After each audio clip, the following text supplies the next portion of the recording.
Bonjour et bienvenue chez Prépa Live, la prépa Sciences Po en ligne. Jean-François, professeur agrégé de mathématiques en lycée et classe préparatoire, concepteur de sujets de concours. Nous allons aujourd'hui corriger le sujet proposé aux étudiants à l'entrée à Sciences Po en 2018, donc, cette année. Il est constitué donc d'un problème et d'un QCM. Nous allons naturellement commencer par le problème. Bon, je vous le redis, je vous conseille dans ce genre de situation de tout de même parcourir rapidement le problème et d'essayer de détecter des éléments qui vous permettraient de prendre un peu de recul par rapport à ce qui vous est demandé. Et donc assez rapidement, là, si vous avez le sujet devant les yeux, vous constatez qu'on définit dans la partie A une fonction f avec des paramètres petit a et petit b, et que dans la partie D, vous retrouvez une fonction f qui a exactement la même tête, avec les petits a et petits b remplacés cette fois-ci. Là, il semblerait que petit a et petit b soient tous deux égaux à 1/4. Donc on verra. Bon, etc. Hein, je ne vais pas faire semblant de le découvrir devant vous, mais il faut faire ce type de travail-là. Hein. Et ensuite, évidemment, on peut dire que visiblement, l'objet est l'étude de la fonction f, et pour ce faire, on utilise vraisemblablement, si vous regardez la troisième question de la partie D, on vous demande de démontrer que f' de x est égal à 1 sur 2x fois une fonction g de x. Donc, il se trouve qu'a priori, l'étude du signe de f' doit être compliquée, c'est classique, et donc c'est l'étude du signe de g qui vous donnera le signe de f'. Et le signe de g est traité dans les parties b et c. G étant une fonction qu'on appelle classiquement fonction auxiliaire. Bon, voilà. Donc ça nous permet de voir un petit peu la structure du problème, et ce sont des sujets très classiques. C'est important de voir la typologie du sujet, enfin la typologie des sujets qui peuvent tomber à Sciences Po. En effet, il n'y en a pas 10 000 qui peuvent tomber. Donc c'est une bonne chose quand même de garder du recul par rapport à ce que vous êtes en train de faire, de manière à pouvoir avoir des idées au moment où il le faudrait, et ne pas vous épuiser en ayant, cette image est un peu simple, mais vous allez la comprendre, en ayant en permanence le nez dans le guidon. Hein. Bien au contraire, il y a des moments dans un problème où il faut être futé. Il va falloir aller chercher le résultat de la partie A ou de la partie B, troisième question. Donc il faut être faire une petite synthèse des résultats précédents. Donc il faut avoir un peu de recul par rapport à ce que vous avez fait. Et puis il y a des moments où au contraire on se repose un peu, et les moments où on se repose un peu, c'est justement les moments où il n'y a que du calcul. Donc ça, il faut apprendre à gérer son temps sur un problème. Donc on y va. La fonction f est définie pour x strictement positif, on a f de x qui est donc égal à ax carré plus b sur x carré moins ln de x le tout au carré. Bon, juste un truc pour qu'on soit d'accord, pour éviter les parenthèses de parenthèses de parenthèses. De la même manière que sinus x le tout au carré, on le note sinus carré x. Là, il va m'arriver d'écrire ln carré x au lieu de ln de x le tout au carré. Voilà. Vous y avez droit. Hein. Bon, A et B désignant deux réels. Donc là, le truc classique, partie A, on va dérouler, on va vous demander de déterminer A et B à l'aide de propriétés géométriques, puisque la courbe vous est donnée. Hein. Donc, voilà. Donc, a priori, c'est ce qu'on va vous demander de faire, c'est hyper classique. Premièrement, f' désignant la dérivée, donc on vous dit qu'elle est dérivable, c'est pas la peine de le démontrer. Montrer que pour tout x strictement positif, etc., etc. Alors attention, vous avez un nombre important de professeurs de mathématiques, notamment dans le supérieur, qui aiment bien tout de même savoir quels sont les objets que vous manipulez lorsque vous manipulez les objets mathématiques. Donc il est important de bien dire qu'est-ce que c'est que x, par exemple. X, rien ne nous dit que c'est un réel. Donc il faut préciser ce genre de choses. Vous avez les professeurs qui sanctionnent là-dessus. Soit x strictement positif, bon bien, f' de x, on ne va pas y passer la journée, c'est 2ax, ça vous savez faire, plus b fois la dérivée de 1 sur x2.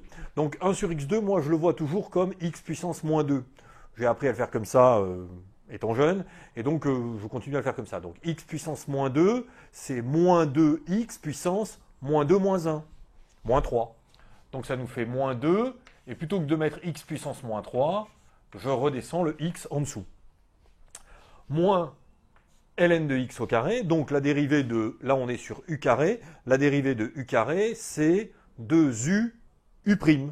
lorsque u est dérivable. Donc évidemment, ça nous fait moins 2 ln de x fois 1 sur x. Bon, après simplification, évidemment, je vous laisserai écrire que moins 2 fois b, c'est moins 2b. On retrouve ce qui nous est donné. Bon, là, c'est juste une mise en route. Hein. Donc on y arrive. La courbe CF passe par le point A1, je vais l'écrire sous forme de fraction. Donc A1, pardon, 1 demi appartient à CF. Donc, qu'est-ce que ça signifie? Ça signifie que les coordonnées du point A vérifient l'équation cartésienne de CF. Et quelle est l'équation cartésienne de CF que l'on a? C'est y égale f de x. Autrement dit, l'ordonnée de A doit être égale à f de son abscisse. Donc f de 1 égale 1 demi. Ensuite, généralement, il y a un truc de tangente et bingo. On vous dit qu'au point A, la tangente est horizontale. Donc, elle est dérivable, cette fonction. Donc évidemment, quand chacun de ces points, la courbe représentative possède une tangente, dont le coefficient directeur est donné par la valeur prise par la dérivée en l'abscisse du point considéré. D'accord? Donc au point x0 de coordonnées x0, y0, la fonction étant dérivable, la courbe possède une tangente dont la pente est donnée par f' de x0. Donc ici, on sait que la tangente est horizontale, ce qui signifie que la pente est nulle. Et donc, tangente horizontale en A, donc le coefficient directeur de cette tangente, la pente de cette tangente, au point d'abscisse 1, est donné par f' de 1 et vaut 0. D'accord? Ainsi, eh bien on remplace f de 1 égale 1,5. Alors là, ça nous fait a plus b. Bon, vous vous souvenez que ln de 1 vaut 0, donc a plus b est égal à 1,5. Et f' de 1, on remplace ici 2a moins 2b moins 0, 2a moins 2b égale 0. Donc si et seulement si, bon, 2a égale 2b, c'est-à-dire a égale b, je le réécris en premier. Je substitue dans la première ligne à b son expression en fonction de a. Bon, là, c'est assez simple, c'est a. Et ça nous fait donc a plus a, 2a égale 1,5. Donc 2a égale 1,5. Donc ce qui équivaut à, si et seulement si, pardon, on va l'écrire direct, a égale b égale 1 quart.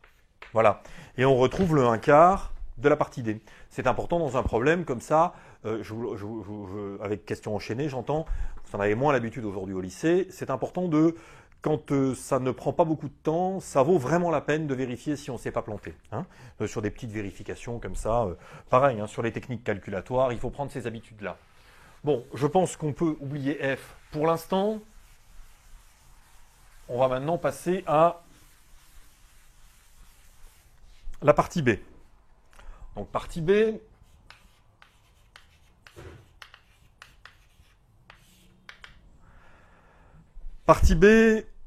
alors voilà, précisément là, l'erreur que je signalais tout à l'heure de rédaction est commise, à savoir qu'on ne vous dit pas où est grand X. Donc ça n'a pas grand sens, hein, cette question-là, mais on la comprend quand même.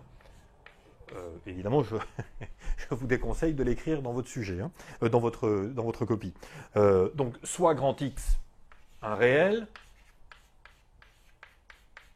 d'accord, 2x carré moins 4x plus 2, c'est égal à 2 fois x carré moins 2x plus 1. On reconnaît là une identité remarquable de la forme A2 moins 2AB plus B2, ce qui fait 2 fois x moins 1 au carré. Donc là, c'est tout de même hyper guidé. Hein. Donc on y va. Tout ça pour arriver à la factorisation de cette expression. Je vais l'appeler A de x. A de x est donc égal à 2x4 moins 4x carré plus 2. Alors, ce qu'il faut retenir là, de ce qu'on est en train de faire, c'est que lorsqu'on manipule des polynômes comme ça, c'est-à-dire des trucs à plat où il n'y a pas de racine carrée, pas de dénominateur avec des x, pas de racine carrée avec des x, pas de ln de x, pas de exponentielle de x, pas de sinus de x, pas de cosinus de x, bref, ce qu'on appelle un polynôme. L'objectif en mathématiques sera toujours d'abaisser le degré. D'accord? Là, on est à un degré 4. Degré 4, ça devient compliqué. Hein. Bon, degré 1, on sait bien faire. Degré 2, depuis la classe de première et la classe de terminale, partiellement, on sait bien faire. Partiellement parce que vous ne savez pas faire lorsque les coefficients sont tous complexes. Mais ça, on sait faire. C'est pas très compliqué. Degré 3, il y a une méthode qui commence à être pénible. Degré 4, il y a une méthode qui est très pénible à mettre en œuvre. Degré 5, il n'y a plus de méthode systématique. Voilà, ça a été démontré au 19e siècle, ça, hein, par le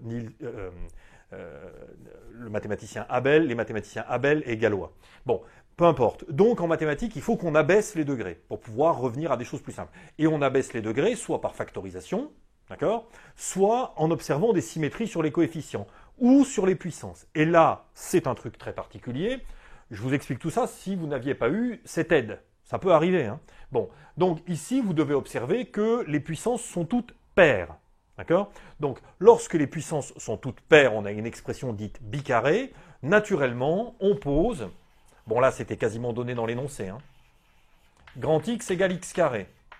D'où X carré égale X carré, petit X carré au carré, c'est-à-dire X4. Ainsi,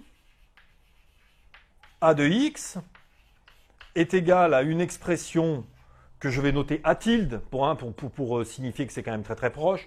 A tilde, c'est une petite vaguelette hein, sur le A. A tilde de grand X, d'accord? Et c'est donc égal, je n'ai plus qu'à remplacer, à 2x carré moins 4x plus 2. Et comme je vous l'ai dit, moyennant ce changement de variable, en jouant sur la parité des puissances, expression bicarrée, je tombe au second degré, d'accord? Bon, il se trouve que là, le travail est fait. Donc, ce qui nous fait 2 fois x moins 1 au carré, ce qui nous fait encore, là, je réinjecte le petit x, 2 fois x carré moins 1 au carré. Alors ça n'est pas encore tout à fait factorisé, hein, attention, mais x carré moins 1, vous reconnaissez, hein, vous avez l'habitude, vous reconnaissez évidemment une identité remarquable, A2 moins B2, x carré moins 1 au carré, donc c'est A moins B, A plus B. Ce qui nous fait 2 fois x moins 1, x plus 1 au carré. Si vous préférez, c'est 2 fois x moins 1 carré, x plus 1 carré. Ok, bingo, c'est fini, on l'a. On va donc maintenant passer à la partie C. On vous définit donc une fonction G, qui est notre fameuse fonction auxiliaire, dont on va étudier le signe. Alors classiquement, je n'ai pas le sujet en tête, mais classiquement, je ne serais pas surpris que G soit strictement monotone, hein, ou quelque chose comme ça, et qu'on ait un de ces points d'annulation, parce que j'ai vu qu'on nous faisait calculer G de 1, et donc avec un peu d'habitude, on sait que bon, elle est strictement monotone, donc soit décroissante, soit croissante, et donc si elle est croissante, elle est négative avant, positive après, si elle est décroissante, elle est positive avant, négative après. Souvent, on s'en sort comme ça, d'accord? Alors on y va. Donc x est évidemment strictement positif, ça je le garde, hein, et j'ai G de x, qui est égal donc à x carré moins 1 sur x2 moins 4 ln de x. Je vérifie que je ne me plante pas dans l'énoncé. Non, c'est ça. Déterminer le sens de variation de G. Bon, G est donc dérivable. Il faut dire pourquoi. G est la somme de fonctions. Bon, dérivable, on l'écrit tellement souvent que j'ai une abréviation, mais vous ne l'utilisez pas le jour du concours, je mets delta. De fonctions dérivables sur R plus étoile. Donc G est dérivable sur R plus étoile. Là, on ne vous demande pas de calculer la dérivée. Donc on ne vous fait pas admettre, on ne vous fait pas ce cadeau. Donc il faut dire qu'elle est dérivable. Donc soit x, hein, vous n'oubliez pas ce que je vous ai dit tout à l'heure, je vais me mettre à gauche, soit x strictement positif, g' de x égale, donc on y va, 2x, moins 2, hein, c'est la même histoire que tout à l'heure, ça fait plus 2 sur x cube, moins 4 fois 1 sur x, moins 4 sur x. Bon, on va tout mettre sur x cube, hein, naturellement, x cube, et ça nous fait 2x4 surprise, moins 4x carré, il faut multiplier ici en haut et en bas par x carré, plus 2. C'est a de x sur x cube. Donc c'est plié, on a le signe de g'. Alors on y va, je pense que la question est posée, on va avoir on a le signe de g', donc on a le sens de variation de g. Donc cette chose-là est positive sur R plus étoile. C'est ça. CF confère B deuxièmement, hein, c'est bien de le mettre. Ainsi, donc elle est croissante. G est croissante sur R plus étoile. Voilà, donc a priori, il y a des chances qu'elle passe du négatif au positif. J'efface, hein, j'en ai plus besoin. Mais je sais que G est croissante. D'accord. Bon, allons-y. On vous demande de calculer, deuxièmement, G de 1. Or, G de 1 égale, donc on ne va pas trop traîner là-dessus, ça nous fait 1 au carré moins 1 sur 1 au carré moins 4 ln de 1. Ça fait donc, on refait le calcul, 0. C'est gagné. Si x appartient à 0,1, alors g de x est inférieur ou égal à g de 1, qui vaut 0, car g est, je vais le symboliser comme ça, d'accord, mais vous faites attention, hein, vous le mettez en français, vous, hein, car g est croissante. Et si x appartient à 1 plus l'infini, alors g de x supérieur ou égal à g de 1, qui vaut 0. Donc, g est positive sur 1 plus l'infini et négative sur 0,1. Voilà. Donc moi, ce que je fais quand il y a un problème comme ça à question enchaînée, bon, et puis quand j'ai un tableau que je dois effacer régulièrement, c'est que les résultats les plus importants, je les mets sur une petite feuille à côté pour pas les oublier si jamais on en a besoin. Bon, donc ici, là je suis obligé de le mettre hein, sur le bord du tableau, moi. On a donc quoi? On a G qui est croissante, ok? C'est schématique, hein? Hop, en 1, elle vaut 0, elle est négative avant, positive après. Voilà, rideau. D'accord? C'est fait. Parce qu'il y a de grandes chances qu'on en ait besoin. Hein. Si le problème a un minimum de cohérence, voilà. Et on y vient justement, bon j'ai bien répondu à tout, ouais. Partie D. Donc partie D, on revient à la fameuse fonction f. X étant strictement positif, f de x, donc a égale b égale 1 quart, ouf, c'est ce qu'on a trouvé. Ça peut être un peu stressant quoi, hein, si dès le début du problème, on n'arrive pas à trouver le bon résultat. Moins, bon je vais l'écrire avec, je vais l'écrire comment? Non, allez, hop. ln de x, le tout au carré. Par contre, je ne mets pas le double système de parenthèses, hein, au secours. Voilà. Donc, ln de x au carré. Donc, première question, et on note CF, la courbe représentative de f. Donc, vous voyez qu'a priori, ça risque de correspondre à la première page de l'énoncé. Et donc, vous en déduisez que, grosso modo, la fonction, elle va être décroissante puis croissante, en regardant la courbe, hein, qu'elle va atteindre un minimum en 1, qui vaut 0,5, qu'elle risque d'aller vers plus l'infini en 0 plus, et qu'elle risque d'aller vers plus l'infini en plus l'infini. Donc il y a intérêt de trouver des résultats cohérents avec ce qu'on observe sur le dessin. Donc ça aussi, évidemment, ça coûte rien du tout de le remarquer, en termes de temps, j'entends, et d'efforts intellectuels, et donc autant le faire, hein, c'est ce que je vous disais tout à l'heure. Bon, montrer que pour tout x strictement positif, f de x égale f de 1 sur x. Bon, alors on y va. Question qui n'a l'air de rien, mais qui risque de servir. Donc, soit x strictement positif, donc attention, pour démontrer une égalité, on ne part pas de l'égalité. Hein, si vous partez dans l'hypothèse que l'égalité est vérifiée, bah, l'égalité est vérifiée, vous pouvez aller prendre un café, c'est terminé, mais vous n'avez rien démontré. Dans l'hypothèse où l'égalité est vérifiée, l'égalité est vérifiée. Bon, d'accord. Donc si vous voulez, sur le plan logique, ça pose un vrai problème. Donc pour démontrer une égalité, 99 fois sur 100, on part d'un des membres de l'égalité et on arrive à l'autre. D'accord? Donc, généralement, on part du plus compliqué et on simplifie. Il est plus facile de simplifier que de compliquer les choses pour arriver à l'expression compliquée. Hein.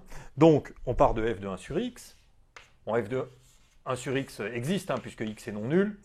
F de 1 sur x, ça nous fait donc 1 quart de 1 sur x au carré, plus 1 quart de 1 sur x au carré, moins ln de 1 sur x, le tout au carré. Ce qui nous fait 1 sur, alors, 1 au carré sur x au carré, bon, cadeau, plus 1 quart de, on va y aller doucement, 1 sur x carré. Donc on va remonter le x carré, d'accord? Quand on divise par une fraction, où êtes-vous? Vous êtes là. Quand on divise par une fraction, on multiplie par son inverse. J'ai presque terminé. Là, on va utiliser une propriété que vous connaissez sur les logarithmes, c'est que le logarithme de l'inverse, c'est le logarithme de 1 sur x, c'est moins ln de x. Si vous le préférez, le logarithme de x puissance n, enfin k dans z, c'est k ln de x. D'accord? Vous vous souvenez de cette formule? Donc ici, ln de 1 sur x, c'est moins ln de x. Vous pouvez le voir comme ln de x à la puissance moins 1, qui est égal à moins 1 fois ln de x. Donc ce qui nous fait moins ln de x, le tout au carré. Ça nous fait donc 1 sur 4x carré. Je remonte ici le x carré, hein, divisé par une fraction, c'est multiplié par son inverse, plus x carré sur 4. Le moins ln de x est élevé au carré, donc le moins disparaît. Enfin, il ne disparaît pas, hein, mais moins 1 fois moins 1, ça fait 1. Et il nous reste donc moins ln de x au carré. Et ça, c'est f de x. Bon, on nous demandait de procéder à une démonstration. On peut écrire CQFD, ce qu'il fallait démontrer. Ce qui permet au correcteur de se situer plus vite dans votre copie, et tout ce qui peut simplifier le travail du correcteur est bon à prendre pour les points, hein, je vous le garantis. De façon très inconsciente, j'en suis convaincu, on est porté à être plus, mieux disposé lorsqu'on distribue les points, quand on a quelqu'un qui a une copie qui est propre, bien présentée, etc., etc. Ça se fait assez inconsciemment. Hein. Alors, on y va, donc on va passer maintenant aux limites de f en plus l'infini et en 0. Donc évidemment, il y a intérêt de trouver plus l'infini, c'est ce que je vous disais tout à l'heure. J'efface. Donc c'est parti. Allons-y. Allons-y, allons-y. Donc, en plus l'infini. Donc c'est la deuxième question, hein, d'accord? Donc en plus l'infini. Allons. 1 sur 4x carré tend vers plus l'infini. Ln de x tend vers plus l'infini. C'est raté, ça va nous faire l'infini moins l'infini. Cette chose-là, par contre, va tendre vers 0, ne pose pas de problème. Donc, on a une forme à déterminer du type l'infini moins l'infini. Vous pouvez l'écrire, hein, si vous voulez. Forme FI du type, vous mettez ça par contre entre guillemets, hein, attention, hein, l'infini moins l'infini. Bon. Donc, on va lever l'indétermination. Donc, l'indétermination, elle réside ici, quoi. 1 sur 4, pardon. 1 sur 4 x carré moins, c'est ça qui pose un problème, hein, moins ln de x au carré. C'est ce morceau-là qui pose un problème. L'autre va vers 0. Ça va vers 0, donc ça ne posera pas de problème. Donc, l'idée là est toujours la même lorsqu'on doit lever une indétermination de ce type, l'infini moins l'infini. On met en facteur ce qu'on appelle en mathématiques le terme prépondérant. Bon, qu'est-ce que ça veut dire le terme prépondérant? Ça va vers plus l'infini. Ça va vers plus l'infini. Est-ce qu'il y en a un qui va beaucoup plus vite que l'autre? C'est ça la question. Hein, quelle est la vitesse à laquelle ça va vers plus l'infini et quelle est la vitesse à laquelle cette expression-là va vers plus l'infini? Donc la question, c'est de savoir s'il n'y a pas une de ces deux expressions qui va beaucoup plus vite vers plus l'infini. Vous le savez, les polynômes vont vers plus l'infini, lorsqu'ils vont vers plus l'infini, beaucoup plus vite que les logarithmes.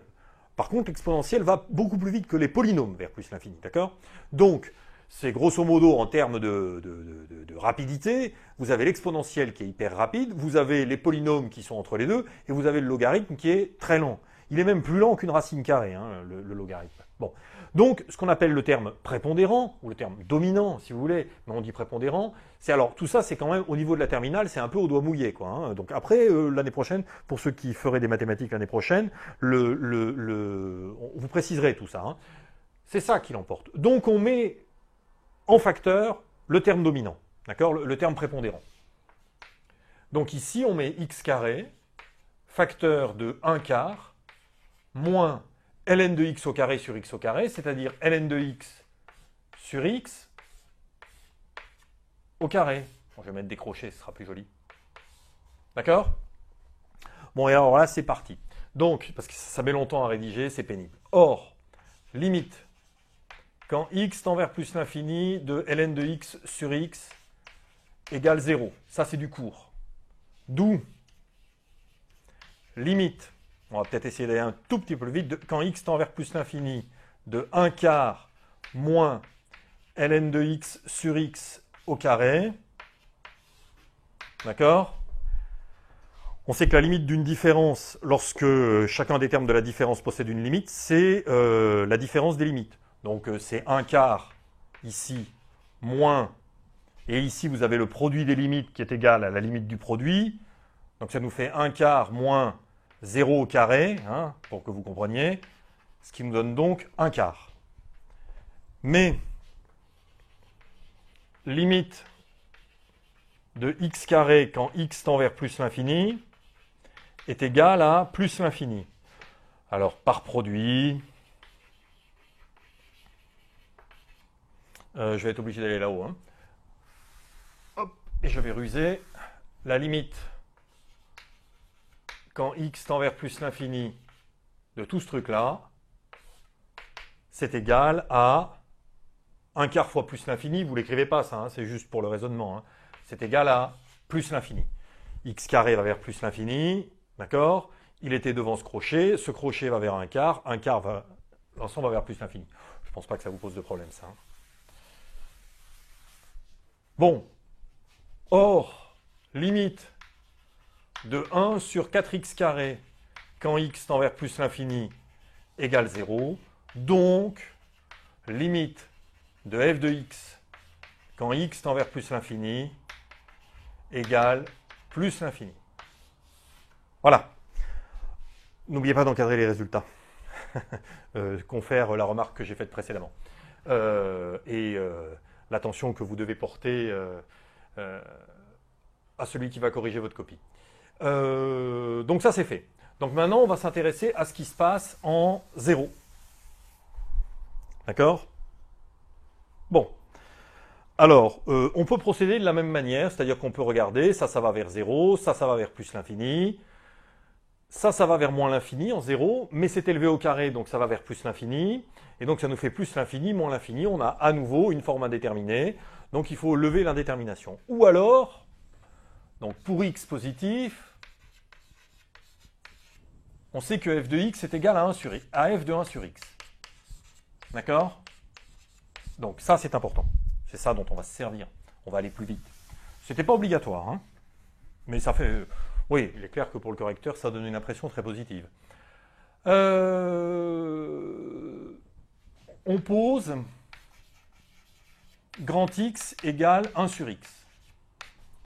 Donc la limite de grand X, quand X tend vers 0, X étant positif, c'est évidemment plus l'infini. D'accord? Et f de x est égal à f de 1 sur x est égal à f de grand X. Or, la limite de f de grand X quand grand X tend vers plus l'infini, d'accord? C'est évidemment égal à plus l'infini, c'est ce qu'on vient de montrer précédemment. Donc par composition,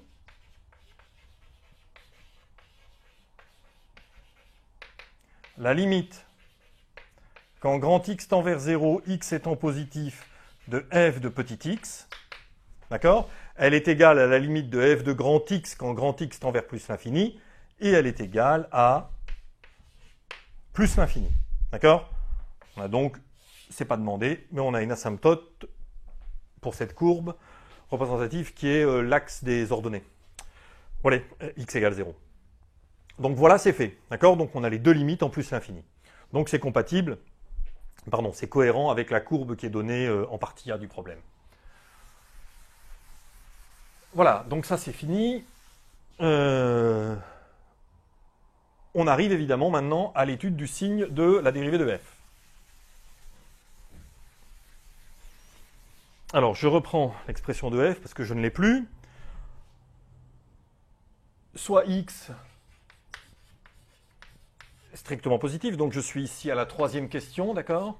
Soit x strictement positif. Là, c'est pareil, on ne vous demande pas d'expliquer pourquoi elle est dérivable, elle l'est.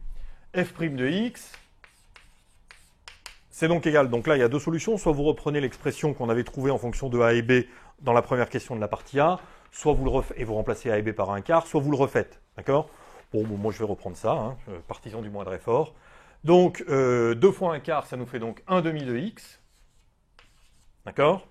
Ensuite, 2 fois un quart moins 1 sur 2x carré moins 2 fois ln de x sur x. Donc on vous demande de démontrer que c'est égal à 1 sur 2x fois g de x. Allons-y. Là, vous pouvez mettre un confère A premièrement. Donc, ça nous fait quoi? Donc, on va mettre, déjà, on peut mettre un demi en facteur. Attention, lorsque je mets un demi en facteur, là, ça va, là, ça va. Là, par contre, il va sortir un 4. D'accord? Il faut multiplier en haut et en bas par 2. Ensuite, je vais mettre un 1 sur x en facteur. Ici, ça va, il y en a. Là, par contre, il n'y en a pas. Donc, attention, il va falloir que je multiplie en haut et en bas par x. Donc, j'ai x carré sur x. Auquel cas, je peux effectivement mettre en facteur 1 sur 2x. Facteur de quoi? Facteur de x carré. Vous pouvez vérifier qu'ensuite, en redistribuant, ça fait bien 1 sur 2x. Moins 1 sur x. D'accord? Il n'y a pas un cube, là? Si, c'est un cube, là. Hein. Pardon.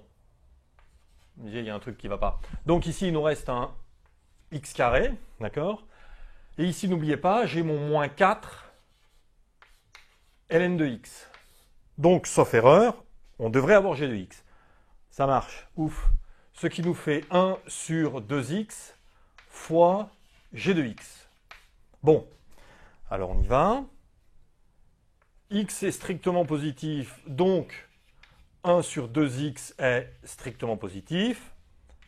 F' est du signe de g. Confère, donc, c'était B deuxièmement. B deuxièmement, F est donc décroissante sur 0,1 et croissante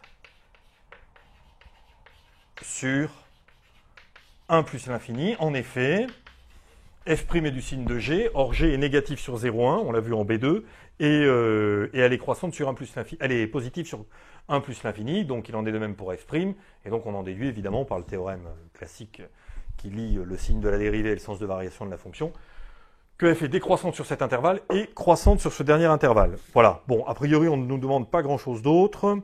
Est-ce qu'on fait un tableau de variation? Non, aucun intérêt. Je regardais, mais non, il n'y a pas d'intérêt. Non, je regardais si ensuite il y avait des questions qui faisaient intervenir les variations de f, mais non, non, c'est bon. Voilà. Alors, on arrive maintenant à la partie E. Sinon, vous faites un tableau, le tableau des variations a l'avantage de bien résumer toute la situation, quoi, si vous voulez, rapidement. Bon, ça maintenant, je peux l'effacer. On a compris qu'on l'a utilisé, c'est fait. C'était le fameux B deuxièmement. Donc, j'efface pour avoir un petit peu de place. Et j'en arrive donc à partie E, qui est donc la dernière partie du problème. On y va. Montrer que f de x égale x admet une unique solution alpha sur 0,1. On pourra considérer, voilà. Bon. Alors, ce qu'il faut comprendre, c'est que soit x appartenant à 0,1, f de x égale x, c'est un petit peu pénible à résoudre ce type d'équation, d'accord? À savoir que grosso modo, géométriquement, on fait quoi? On regarde la droite d'équation y égale x, d'accord? Dans un repère orthonormé, c'est ce qu'on appelle la première bisectrice. Elle partage le premier cadran en deux angles égaux, si vous voulez. Donc, première bisectrice, repère orthonormé. Donc, elle a pour équation y égale x. Et donc, on est en train de vérifier, on est en train de chercher le nombre de points d'intersection avec la courbe d'équation y égale f de x.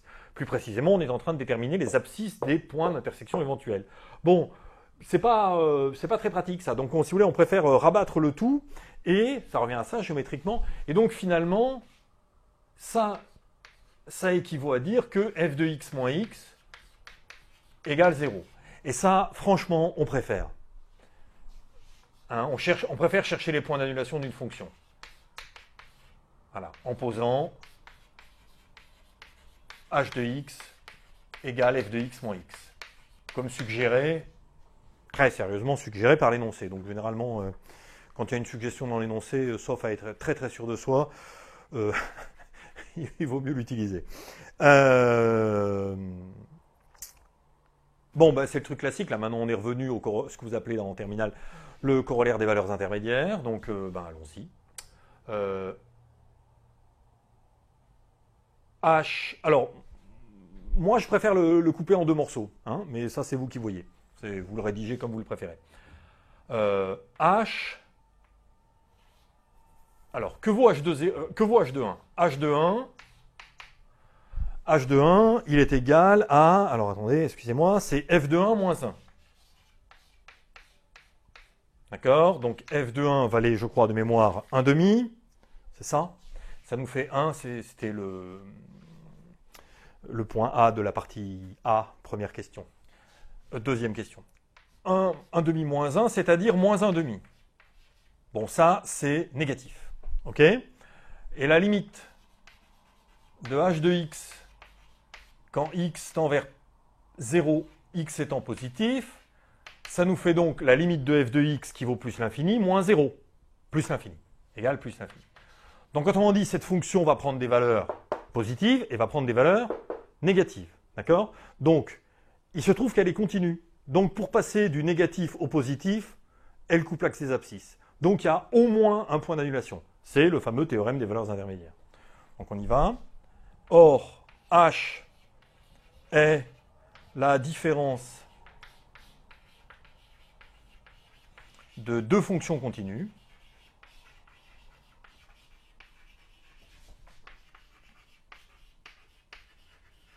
sur 0,1. Elle est donc continue sur 0,1. En outre, elle prend, je vais revenir en haut, hein. Elle prend des valeurs négatives et des valeurs positives.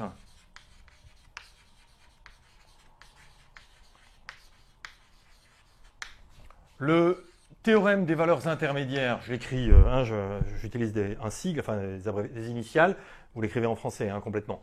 Le théorème des valeurs intermédiaires s'applique. H s'annule sur 0,1. Bon, ok. On vous demande de démontrer qu'elle s'annule une fois et une seule. Et ça, c'est la stricte monotonie.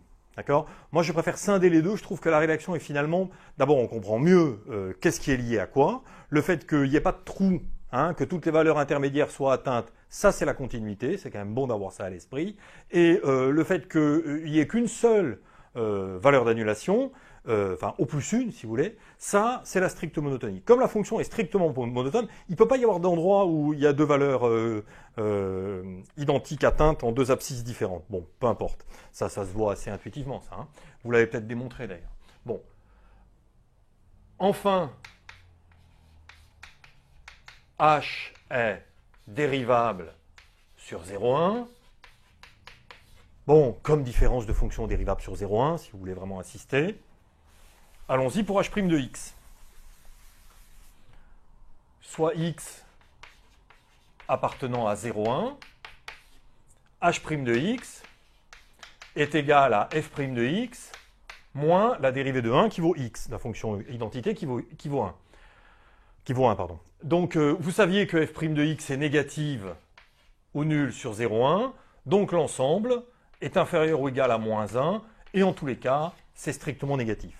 Donc h est strictement décroissante sur 0,1. H s'annule donc une fois et une seule, sur cet intervalle,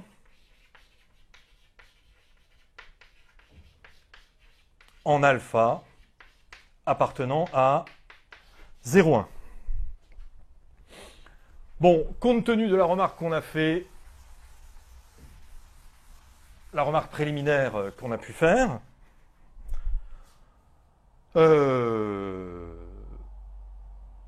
donc si vous voulez vous mettez idest, l'équation f de x égale x possède une seule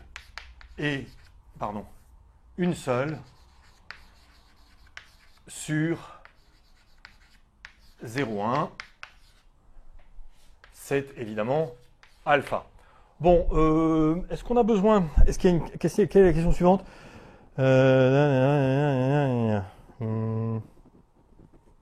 Non, je pense qu'on n'a pas besoin de dire plus. Ok, c'est alpha. Donc, deuxièmement, on vous demande maintenant de démontrer, alors question futée, hein, on demande de démontrer que l'équation f de x égale 1 sur x admet une unique solution bêta sur 1 plus l'infini. On est désormais sur 1 plus l'infini. Donc sur 1 plus l'infini. Bon, on va être plus rigoureux que ça, si vous voulez encore. Soit x appartenant à 1 plus l'infini. D'accord?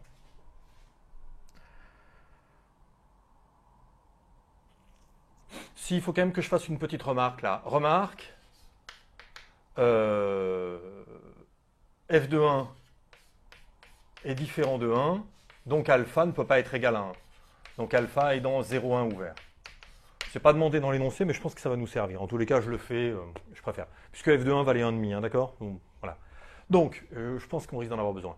Soit x appartenant à 1 plus l'infini, f de x égale 1 sur x, si et seulement si, f de 1 sur x égale 1 sur x.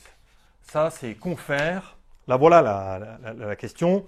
D, premièrement, f de x égale f de 1 sur x.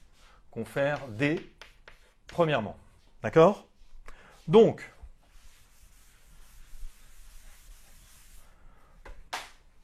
hop, la craie, je disparais, mais je réapparais. On pose grand X égale 1 sur X. D'accord? Donc, grand X, comme petit x est strictement supérieur à 1, grand X est dans 0,1. Voilà pourquoi j'avais besoin de ça. F de 1 sur X égale 1 sur X équivaut donc logiquement à f de grand X égale grand X sur 0,1. D'accord? Ce qui équivaut à dire que grand X égale alpha. C'est pour ça qu'il fallait que je sois sûr que alpha ne soit pas égal à 1, sinon on était un petit peu embêté. Et donc, grand X est égal à alpha, confère, je regardais le numéro de la question, confère, E premièrement. Confère, ce qu'on vient de démontrer là, à l'instant, savoir que l'équation f de x égale x possédait une seule solution, alpha dans 0,1. Bon, x égale alpha. Bon, donc autrement dit, f de 1 sur x égale 1 sur x, ça équivaut à grand X égale alpha. D'accord? Bon, mais f de 1 sur x égale 1 sur x, c'est aussi équivalent à f de x égale 1 sur x, on l'a dit, puisque f de x égale f de 1 sur x. Donc, en conclusion, pour x appartenant à 1 plus l'infini, f de x égale 1 sur x, si et seulement si, je reprends tout, f de 1 sur x égale 1 sur x, si et seulement si, grand X égale alpha, ou grand X est égal à 1 sur x. Donc, si et seulement si, 1 sur x égale alpha.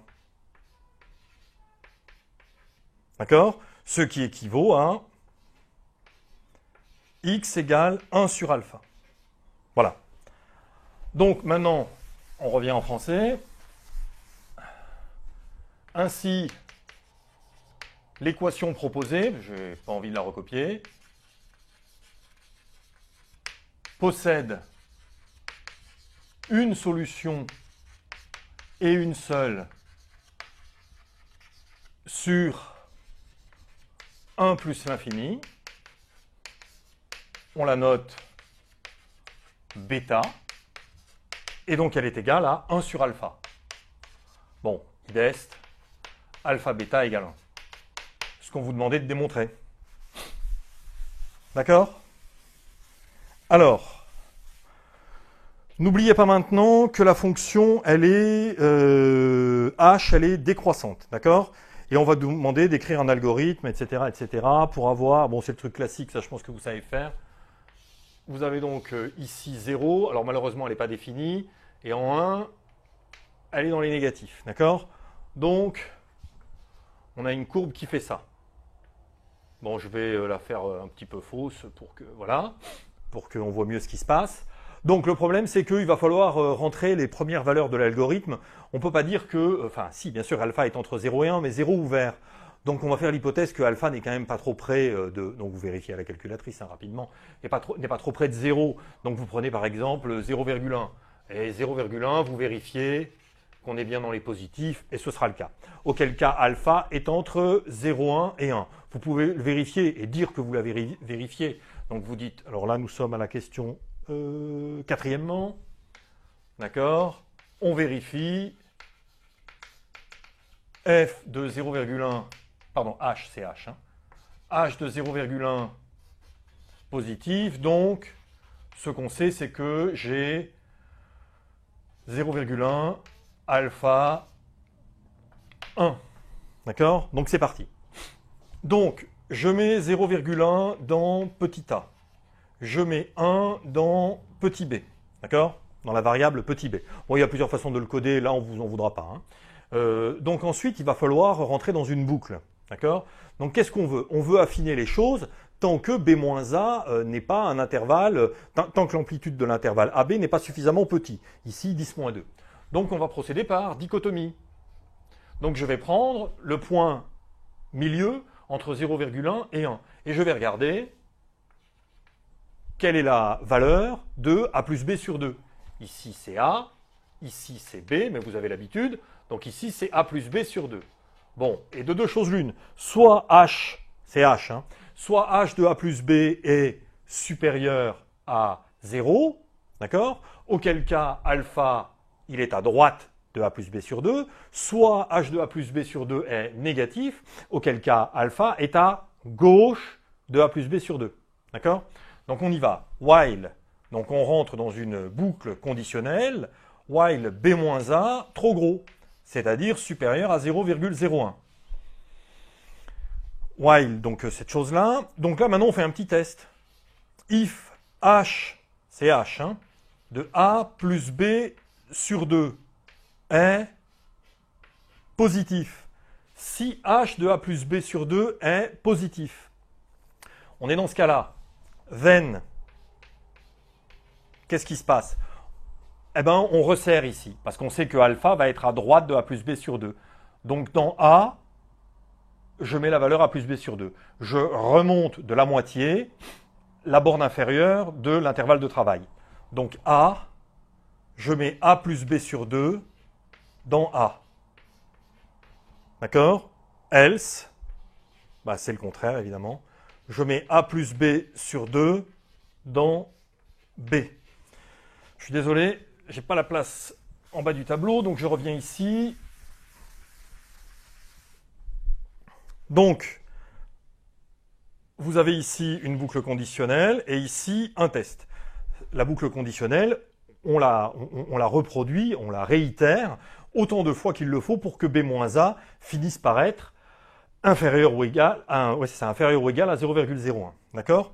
Donc, on y va. On écrit and if pour signifier qu'on sort du if. Donc, généralement, ce qui est bien, c'est de le mettre dans le prolongement. D'accord? Et puis, on écrit un and while parce qu'on est sorti. Donc là, on sort de la boucle conditionnelle. D'accord? Et puis, on fait afficher disp A et B. D'accord? Donc voici l'algorithme. Donc ensuite, je ne vous cache pas que je ne voulais pas vous embêter à chercher les valeurs de alpha, donc je les ai calculées. Et les valeurs de alpha, sauf erreur de ma part, à la machine à calculer, pas très utile que vous me voyiez sortir une machine à calculer, on trouve 0,54 alpha 0,55. D'accord? En 0,54, H est positive, en 0,55, H est négative, donc alpha est entre les deux, et on a bien un intervalle d'amplitude 10-2. Donc on a répondu à la question qui nous était proposée. Donc voilà, le problème est terminé. Bon, vous vous en rendez compte, hein, ça demande tout de même un effort intellectuel important. Donc il est bon, avant d'aborder comment ça s'appelle, le vrai-faux, de souffler un peu, hein, quitte à aller boire un verre d'eau en allant aux toilettes. Et donc pour vraiment se vider l'esprit et repartir calmement en ayant oublié tout du problème, quels que soient les regrets que vous pourriez avoir sur le problème, c'est fini, vous laissez tomber, vous passez au QCM. Encore une fois, sur le problème, si vous manque 3 virgules, vous allez perdre 0,25 points. Et vous allez perdre un quart d'heure ou 20 minutes ou de la concentration pour 0,25 points, étant entendu qu'il y a un nombre de points considérable qui n'a rien à voir, qui est à gagner sur le QCM ou le vrai-faux. D'accord? Donc il faut vraiment sortir du truc. À la fin, une fois que vous aurez fini le QCM, si vous avez le temps de reprendre un petit peu l'endroit où vous aviez un doute, vous le faites.